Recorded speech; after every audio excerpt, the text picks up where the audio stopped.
Bonjour à tous et bienvenue dans cette nouvelle plongée au cœur des stratégies patrimoniales. Aujourd'hui, on va décortiquer un vrai bouleversement, transformer une ruine énergétique en une véritable machine chirurgicale de défiscalisation. C'est en gros la promesse féroce du nouveau statut du bailleur privé. Ouais, le fameux dispositif Jeanbrun, entré en vigueur en février 2026. Et on va pas se mentir, ça change absolument tout. Ah, ça, c'est clair. Fini l'époque des petites réductions d'impôts un peu faciles à la Pinel, vous savez, là où on passait à la caisse fiscale avec un simple bon de réduction. C'est ça. Le Pinel, c'était confortable, mais c'est terminé. Le ticket d'entrée de ce nouveau dispositif Jeanbrun, ça exige des investisseurs de penser et surtout d'agir comme de véritables chefs d'entreprise. Et justement, aujourd'hui, notre mission, c'est de décoder tout ça. On a mis le nez dans des supports de formation professionnels hyper pointus, destinés normalement aux gestionnaires de patrimoine, et l'objectif, c'est de comparer techniquement l'achat dans le neuf face à la rénovation lourde de l'ancien. Exactement. Et aussi d'identifier les profils fiscaux qui peuvent vraiment en tirer profit, sans oublier de cartographier tous les pièges fatals à éviter, parce que la moindre erreur, ça pardonne pas. Ouais, un meuble de trop ou une mauvaise lecture de l'urbanisme, et boum, redressement fiscal immédiat. Mais bon, commençons par le commencement. Ce changement de paradigme. On passe d'une réduction d'impôt à un amortissement comptable. Ça veut dire quoi concrètement? En fait, on importe littéralement la comptabilité d'entreprise dans la gestion du patrimoine privé. C'est un choc technique, hein. Ça demande vraiment de désapprendre les réflexes qu'on a tous eus pendant les 10 dernières années. D'accord.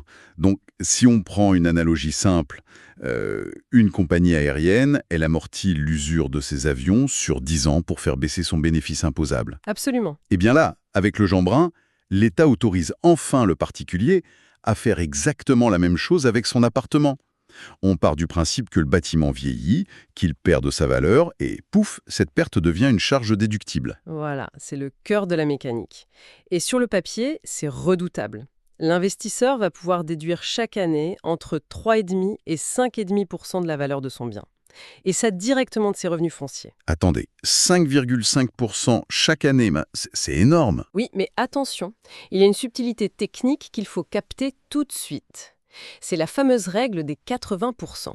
On n'amortit jamais, au grand jamais, la valeur totale de l'acquisition. Parce que le terrain ne vieillit pas, c'est ça? C'est exactement ça.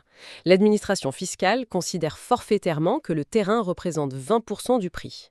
Un terrain ne subit aucune obsolescence, donc la base de calcul de nos 3,5 ou 5,5%, elle s'applique uniquement sur les 80% restants, le bâti pur. Ok, je vois.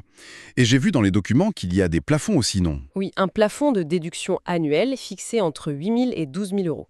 Et ça, c'est conditionné par l'effort que vous faites sur le loyer. Ah, l'effort sur le loyer, c'est le pacte social de la loi en gros. L'État lâche ses pourcentages d'amortissement massifs, mais seulement si on propose du LLI, le loyer locatif intermédiaire, ou des loyers dits sociaux ou très sociaux. Tout à fait.